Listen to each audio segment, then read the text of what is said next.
Fala pessoal, começando mais um vídeo aqui no Viva no Comando e hoje com a presença ilustre aqui, a figurinha carimbada no nosso canal, da Carol. A Carol, como vocês sabem aí, para quem não conhece também, ela é advogada e é especialista em tirar as pessoas do endividamento, tá? E hoje a gente está aí com mais um vídeo do nosso quadro Rafael Entrevista para a Carol trazer algumas dicas de como você ter uma vida financeira saudável nesse ano de 2026. Mas antes da gente começar, eu te peço aí para você se inscrever, para você curtir esse vídeo, compartilhar com outras pessoas, porque isso ajuda a gente e também ajuda essas pessoas aí a terem essa vida saudável financeiramente nesse ano de 2026.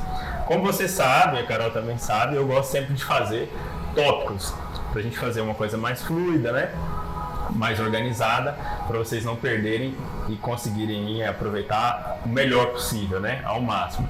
Então eu trouxe aqui, com sugestões da Carol, alguns pontos que eu vou estar perguntando para ela e ela vai estar discorrendo e vai ser um bate-papo mesmo. A gente é uma conversa como a gente sempre faz, né? Conversa descontraída para trazer o melhor conteúdo para vocês, certo? Então vamos lá. Dicas para uma vida financeira saudável em 2026. Carol, primeiro ponto aqui que eu quero te perguntar. De uma forma abrangente, né? Não muito sintetizada, como que eu posso ajustar a minha vida financeira em 2026? Quais são os pontos aí que eu preciso levar em conta para conseguir ajustar essa tão famosa vida financeira em 2026? Primeiramente, prazer estar aqui com você de novo, Rafa. Prazer estar aqui trazendo esse conteúdo que pra gente é relevante, porque falou que é dívida, falou que é financeiro, todo mundo tem a sua preocupação. Sim. Então, o que a gente fala de vida financeira saudável, né? O que é ter um padrão de vida condizente com o que você ganha ali. Porque se eu quero uma vida saudável, tem coisas que a gente vai ter que abdicar. Que é o que eu falo sempre, aquele gastozinho flutuante do iFood que você não tá vendo toda semana, mas que vai chegar no final do mês ali, ele vai bater uns R$500 que talvez te faça falta. Um cartão de crédito que você não dá. Disso, né? De 10 em 10. De 10 em 10. Um cartão de crédito que você não está se programando para pagar ele mesmo. Então, o conceito de ter uma vida financeira saudável que a gente vai trazer esteja alinhado com os seus gastos, primeiramente. Então, entenda o quanto você ganha, do que você ganha, o quanto vão para custos que são fixos, aluguel, veículo, né? Hoje a gente teve uma estratosfera aí com os combustíveis. Então, nós temos que fazer esses primeiros ajustes finos. E no final, quanto que fica para mim? Tem pessoas que vão fazer essa conta e vão chegar no consenso que não fica nada para aquela pessoa e às vezes vai descobrir aquele gargalo ali que aquela pessoa está vivendo do cartão de crédito e a gente precisa desses ajustes finos, né? Então, primeiro de tudo é planilhar. Sim, vamos uma entender análise, né? Uma análise, vamos entender o quanto se gasta e com o que se gasta, principalmente. Eu até brinco muito com o pessoal que seria como você tá doente, sei lá, uma dor de cabeça, você vai no médico, não tem como o médico receitar algo sem não te passar o exame. Então, isso que a Carol tá falando é esse exame, é tipo um raio-x mesmo para entender onde tá entrando, onde tá saindo, né? Se você tá com dívida, se tá sobrando, se não dá, senão não dá para organizar, né? E às vezes você vai ver que você tirando pequenos luxos, vai te sobrar mais dinheiro do que manter aqueles luxos, né? Então tudo isso negociável. E agora no início do ano é uma fase que é muito boa para se fazer isso, porque nós temos aparatos, né? Para quem tem pai aí, são pais, eu tô gestante agora, a gente já tem um filho, e assim, é o gasto da escola, que às vezes é um gasto que você não ia ter, e agora ele vem, né? O filho entrou na idade escolar, às vezes o filho mudou de escola, e o que é que vai acarretar essa mudança de escola? Ah, não, mas ali o lanche da escola era a gente agora tem que mandar lanche. Então, tudo isso são gastos que ao começo eles são invisíveis, mas ao longo de 12 meses eles vão ter aí um montante considerável. Então, a primeira coisa, vamos fazer o exame. Segunda coisa, identificar os gargalos.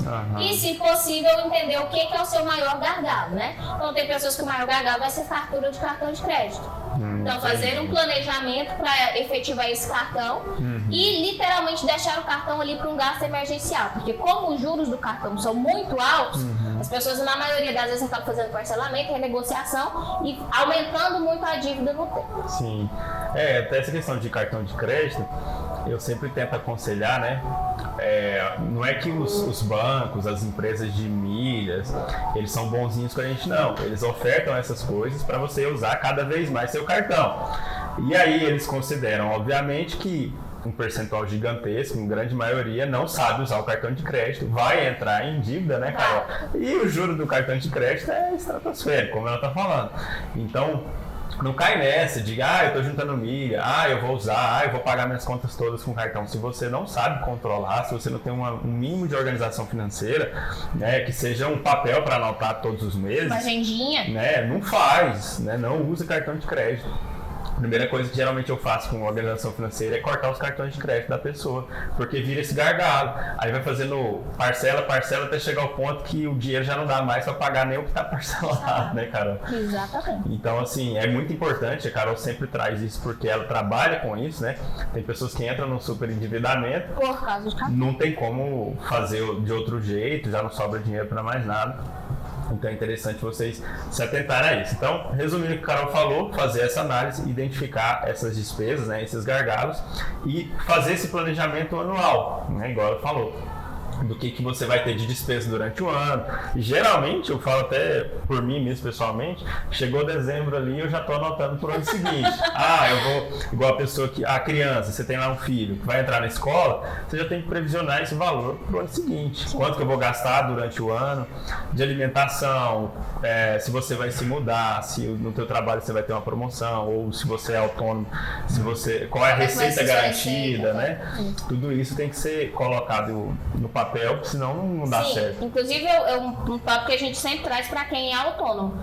Se você não vai ter uma previsibilidade de receita, mantenha seus custos fixos o mais baixo possível. Porque se em janeiro você já sabe que você naturalmente vai vender mal, ou se até ali depois do carnaval, né, o que acontece com muitos negócios, até depois do carnaval ali você vai vender mal, então não faça dívidas novas para serem pagas nesse mesmo período. Ou postergue essa dívida, se for algo que possa esperar, ou tente fazer ao máximo negociações para abater essa dívida ali, né? Querendo ou não, a gente ainda fala muito nisso, né? Pagar à vista tem desconto? Tem. Pagar à vista ainda dá muito desconto, né? Sim. Então, se você não puder pegar uma parcela no período que você já sabe que você não vai ter tanto dinheiro, isso facilita mais para você no longo prazo. E isso aí é planejamento. Assim, infelizmente a gente não tem essa cultura, né, Carol, no Brasil, de planejar, né? A cultura nossa é vamos viver hoje, que amanhã Deus pertence. E é claro que quando você planeja, você vai alterar conforme o passar do tempo, né? Que seja um ano de planejamento. Mas você tem um norte, né? Você vai sofrer menos com as relatividades, as intercorrências que vão acontecer. Então, o primeiro ponto é esse, né? A Carol discorreu aí maravilhosamente bem, como sempre. E o segundo ponto aqui que eu vou trazer para vocês é como se organizar para fazer um dinheirinho guardado. Aí que eu falo que é a meta do brasileiro. Pagar muito e juntar dinheiro ao mesmo tempo, né? Por quê? Como a gente se planeja, eu até falei com o Rafa antes da gente começar a gravação, e tem uma frase aí que ela é meme, mas eu gosto muito, né? Como que eu vou guardar um dinheiro para emergência se a minha vida parece um pronto-socorro, né? Mas o que é a prioridade? A partir do momento que você fez ali, que você identificou que está sobrando R$200, está sobrando esse dinheiro, ele não está comprometido com outra coisa. O que a gente indica sempre, dentro desse contexto eu sou uma pessoa acostumada a fazer investimentos, eu tenho um padrão de investimento.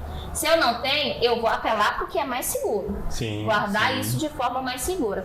Mas às vezes uma pessoa que ela já faz ali, já conhece um rendimento do CDI, já conhece um LCI, um LCA, então ela pode flexibilizar isso ali, em geral com o banco dela, né? Procurar sempre, um banco que você já tenha relacionamento. Nesse momento que a gente está vivendo aqui, nesse 2026, a gente está vendo aí essa pirâmide do Banco Master, que infelizmente tem muitas pessoas que estão passando por golpes nesse momento ainda, estão com seus bens ali bloqueados, né, valores que são seus, que você confiou no terceiro para investir e infelizmente esse valor está bloqueado. Então tem que sempre fazer um investimento que seja seguro para você, dentro do que você conhece. Uma regra que é dos investimentos, que o Rafa já deve ter falado, eu repito sempre, você não pega o seu dinheiro que você está guardando e dá para um terceiro investir. Então a gente vê muito isso, né, Rafa? A pessoa aquela pessoa ali me promete que se eu investir com ela 150, ela vai me trazer um rendimento de 20% ao mês. Seria o ideal, né? Mas a gente sabe que as coisas não são assim. Então, o ditado popular ele serve muito. Se a esmola for demais, o santo desconfia. Para você justamente não passar isso de você literalmente ficar sem, ficar sobrando e passar a te faltar. Hoje a gente tem o que é mais tradicional, né, que são poupanças, são investimentos que já são pré-programados ali para 6 meses, semestrais, o tesouro direto, mas sempre com a estabilidade de saber que se você abrir muito o seu leque, você também pode perder muito. Mas quanto mais eu investir, mais eu vou ganhar? Nem sei. Não. Mercado de ações, a gente sabe que é assim, né? Já tá na alta, vamos comprar aqui na alta e às vezes você dá um baixão. Eu sempre falo, inclusive nos vídeos, que assim, o pessoal pergunta qual o melhor investimento. É como se isso existisse. Na verdade, existe o melhor investimento para você. O que dá mais? A ação ou a poupança do meu banco lá seguro? Depende do seu conhecimento. Então, assim, eu conheço pessoas que fizeram muito patrimônio colocando dinheiro na poupança, comprando lote, fazendo casa de aluguel, do que gente que sempre se achou esperto colocando dinheiro em ações e hoje com patrimônio negativo. Então, o que dá mais? É para você o que dá mais, não é, Carol? Como ela trouxe os exemplos. Então, assim, a questão, usando o que você trouxe do Banco Master, a gente tem que colocar na cabeça que não tem como ser esperto e não tem como, com dinheiro, não tem como usar o dinheiro, né? Ser desaforado com o dinheiro. Porque o risco, a rentabilidade, ela é diretamente proporcional ao risco. Então, se tem um banco, né, como esse exemplo que a gente citou, que está te prometendo um rendimento muito maior do que os bancos consolidados estão pagando, é porque tem um risco elevado. Né? Como é que funciona, mais ou menos? Né? Isso é bem rápido, e a Carol tem ciência disso. O banco precisa angariar dinheiro, só que as pessoas não estão colocando. Então, o que ele faz? Ele aumenta a rentabilidade para trazer, para atrair. Entendeu? Então, quanto mais ele aumenta, é porque tem mais desconfiança. Por que você não vai pegar aí um Banco do Brasil, um Bradesco, uma Caixa com taxas muito altas? Porque todo mundo confia nesses bancos, né? A liquidez deles é gigantesca, o patrimônio é gigantesco. Você não vai passar por uma situação como essa do Banco Master. Então não tenta ser esperto com o dinheiro. Você quer guardar dinheiro, né? Que é esse ponto que a Carol está falando, tenha ciência disso, né? Seja humilde em relação ao seu conhecimento, busque mais conhecimento, mas não tente ser esperto, ficar rico da noite para o dia, colocar principalmente seu dinheiro na mão de outras pessoas para aplicar para você, porque o máximo você vai poder processar essa pessoa, mas você nunca mais vai ver esse dinheiro. Exatamente. No mundo da advocacia a gente fala que o estelionato hoje ele é muito rentável no Brasil. Sim. Porque a pessoa vai sumir. Ela vai sumir com seu dinheiro, você não vai ter onde procurar aquela pessoa. Isso aconteceu, é caso recente agora, né? Aconteceu em Rio Verde, de uma empresa que fazia esse angariar fundos para investir, que o dia para a noite ela fechou as portas, as pessoas autônomos, né? Trabalhando ali, vendendo brigadeiro, fazendo serviços que em geral são serviços que são muito trabalhosos, mas têm uma rentabilidade. Guardaram dinheiro ali, guardaram 10 mil reais, e hoje a gente sabe que guardar 10 mil reais é muito complicado, é um sufoco, dependendo do salário que você ganha, é muito difícil. E sumiu. E não tem onde procurar, porque não tem o que fazer. Não tem o que fazer. Então, assim, isso é sem viés completamente, é um viés completamente econômico. O que você vai fazer para guardar o seu dinheiro? Primeiro, você tem que saber se o seu dinheiro sobra. Segundo, você tem que fazer um investimento que seja condizente com a sua realidade. Né? E uma coisa, esse é um alerta geral. Sites de apostas em geral, gente, aposta não é investimento. Tá? Então, vender qualquer coisa, desfazendo o seu salário para fazer uma aposta, isso não é investimento. Por mais que ele seja ali um programa que você vai jogar 10 e vai ganhar 100 no primeiro dia... O problema é entrar, né, Carol? É entrar, exatamente. Então, assim, seja realista com o que você quer investir. Outra fórmula também é estabelecer uma meta. Então, até dezembro, eu quero trocar de carro. Quanto eu preciso? Eu preciso de 20 mil para trocar de carro. Então, quanto que eu tenho que poupar por mês para ter os 20 mil para trocar e estabelecer um plano estratégico ali para seguir essa linha de raciocínio, já calculando, por exemplo, tem pessoas, servidores públicos, né? Agora eles já estão recebendo na época do aniversário. Sim. Então, vai receber ali no aniversário, vai receber um bônus. Então eu vou pegar esse bônus do meu aniversário aqui e já vou programar para aquela compra. Né? Então, esse planejamento até para o investimento, ele é extremamente necessário. Porque eu costumo brincar, né, que você não faz nada se você não tiver um objetivo. Então, por mais que você tenha uma renda, e é natural, eu até estava conversando com a minha esposa ontem, né, a Milena, você tem uma renda, mas por que você gasta com coisas supérfluas? Porque você não tem um objetivo para pôr aquele dinheiro, né? Eu, por muito tempo, e ainda hoje, né, as pessoas brincam, Rafael é pão duro. Com algumas coisas sou, né? Por quê? Porque são prioridades. Sim. Se você for mão aberta com tudo, você não conquista nada, você não compra nada de fato de valor, né? Você vai passar aí 10, 15 anos trabalhando, gastando, trocando seu tempo por dinheiro, e depois de 15 anos você não tem um patrimônio, você não tem nada. Você tem que continuar trabalhando, tem que continuar fazendo as coisas e vai vir a frustração. Então tenha objetivo, seja trocar de carro. Mas carro é um passivo. Não importa, você está lá construindo lá um patrimônio, é seu, né? É melhor do que você não fazer nada. Então tenha esse objetivo, seja fazer uma viagem no final do ano, isso vai te fazer guardar dinheiro. E usando essas dicas que a Carol está trazendo, guardar dinheiro em locais seguros e que você conheça, senão você vai criar aí mais um estelionatário, né? Vai ficar rico às suas custas.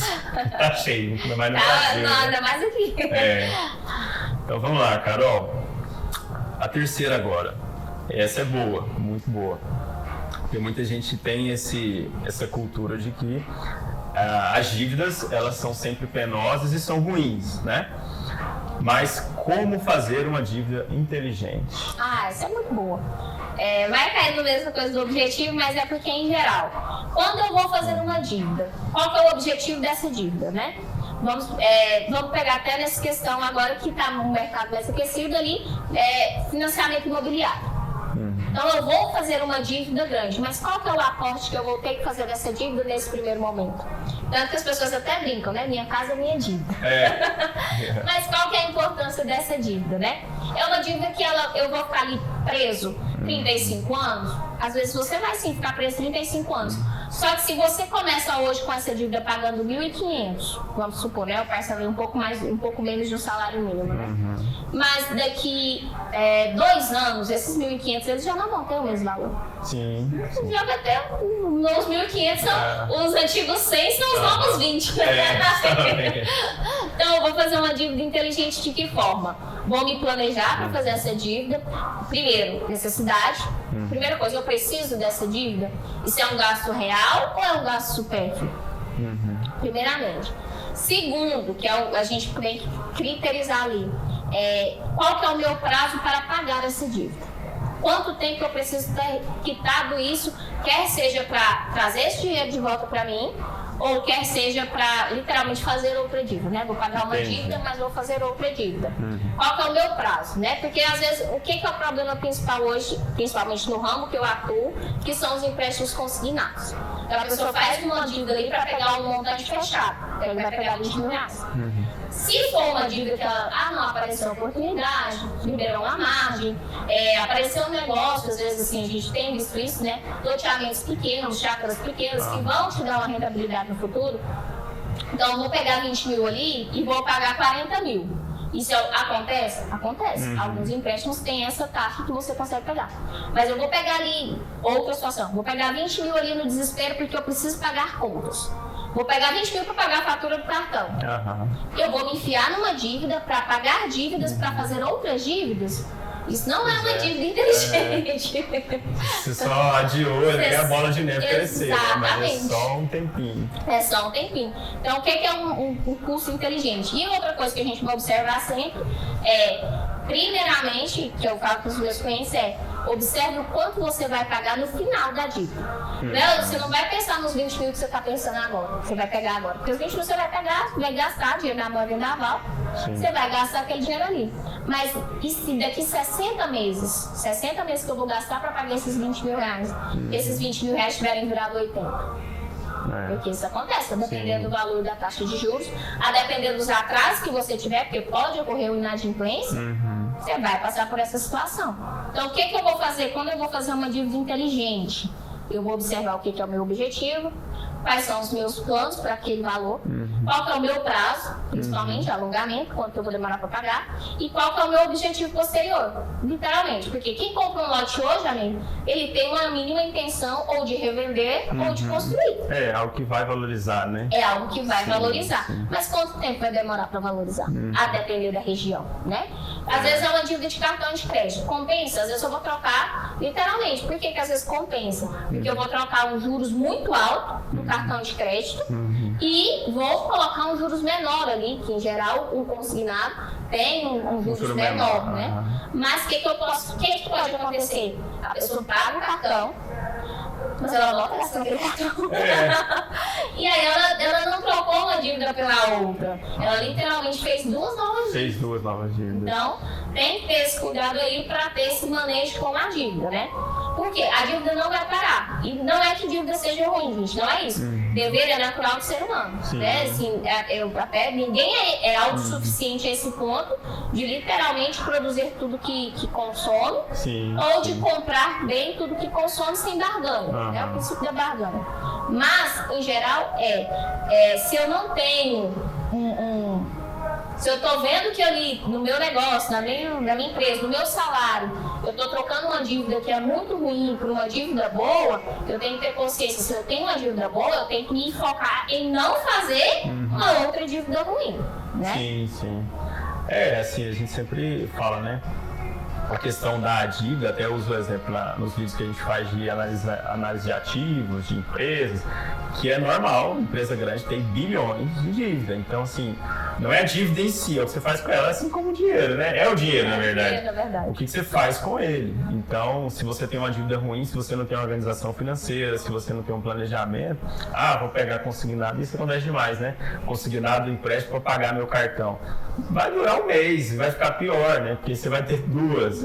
Então, o ideal é que você faça, né? Não é fazendo jabá, mas que você faça uma consultoria. Por quê? Você economiza tempo. Porque se você comete um erro desse, você não vai consertar no próximo mês. Você vai demorar 2 anos para consertar e olha lá. Então, qual é mais barato? Você pagar uma consultoria como a da Carol ou você ficar 2 anos tentando consertar um erro que você poderia ter não cometido?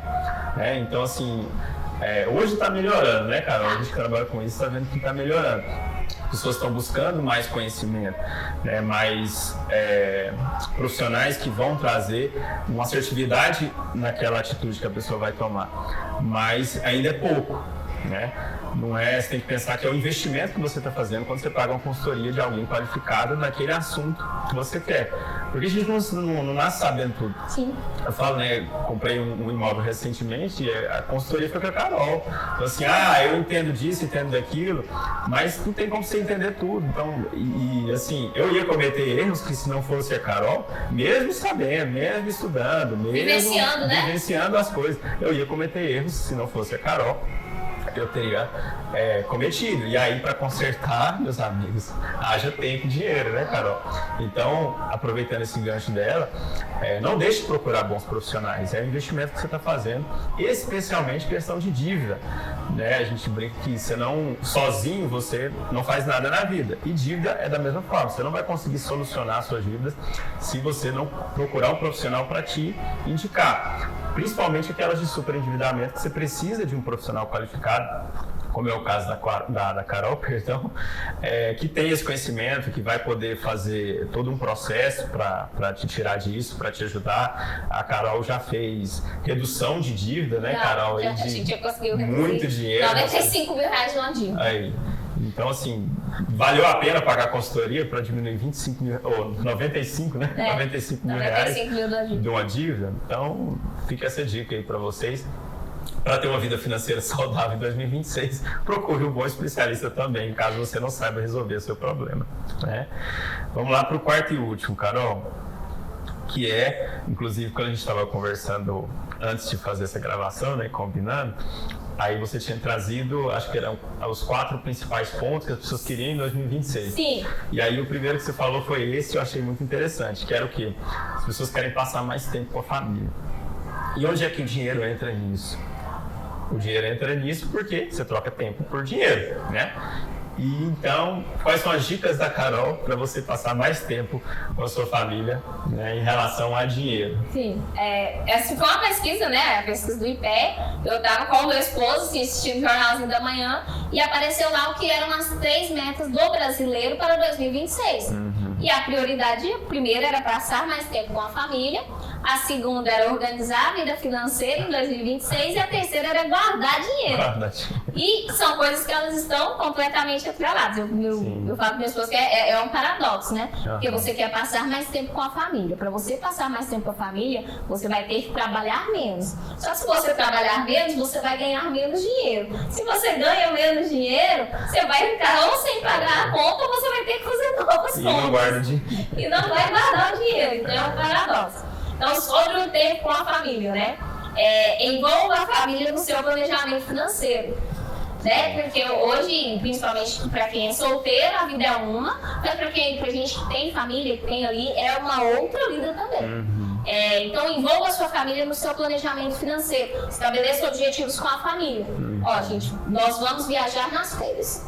Para nós viajarmos nas férias, vamos precisar de tanto, porque nossa família vai ter que economizar. Então, às vezes, trazer essa família para esse momento de planejar as finanças vai fazer você ter essa proximidade e vai gerar um comprometimento. Porque a família vai estar ali comprometida. Geralmente a gente escuta, né?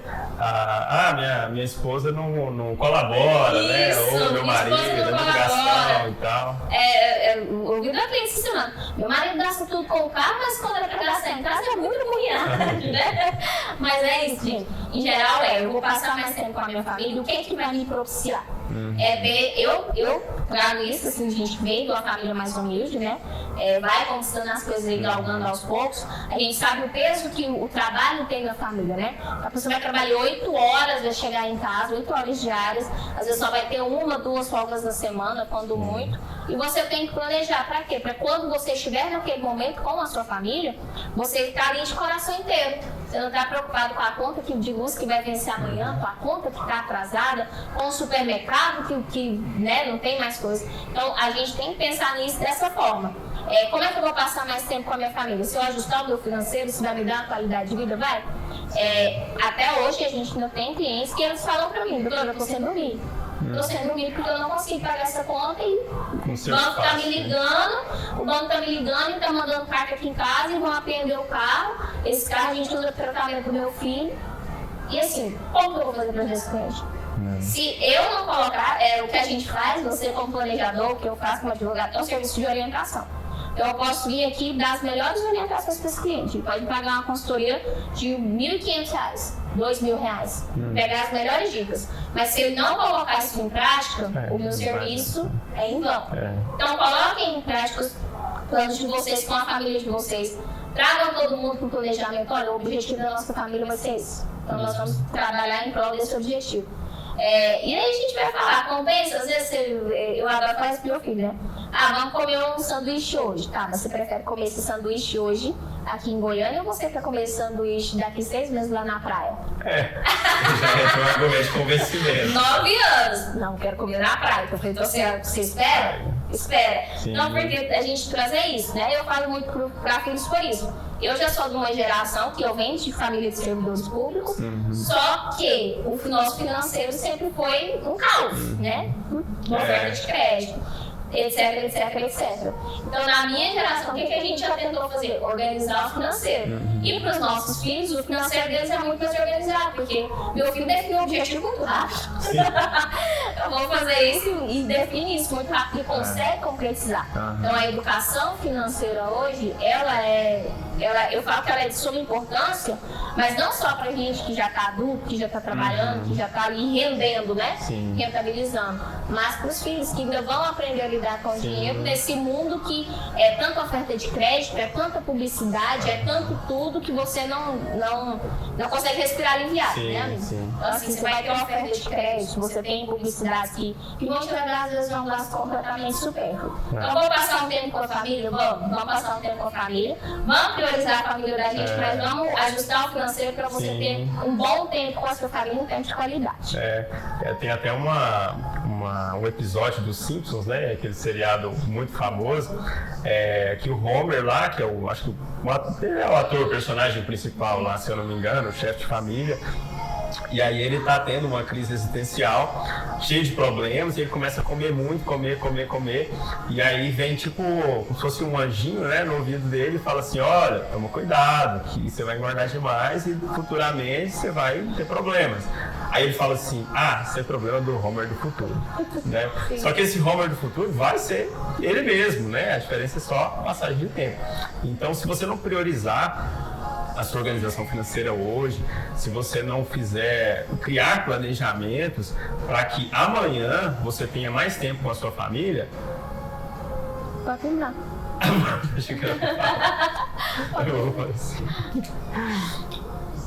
Você não vai conseguir ter condição, né, de chegar à realização desse objetivo, né? Porque muitas vezes, tem muita gente que está trabalhando muito e às vezes vê a Carol falando, me vê falando e acha que isso é uma utopia, mas não é da noite para o dia. Você tem que estabelecer sim essa meta e você envolve a sua família nisso. Às vezes a sua esposa, seu marido está reclamando que você está muito ausente, está fora de casa, seus filhos, né? Eu brinco com alguns colegas de trabalho do serviço público, que eu falo com eles assim, quando você chega em casa, seu filho sai correndo e fala, mamãe, quem que é esse cara aqui, pelo amor de Deus?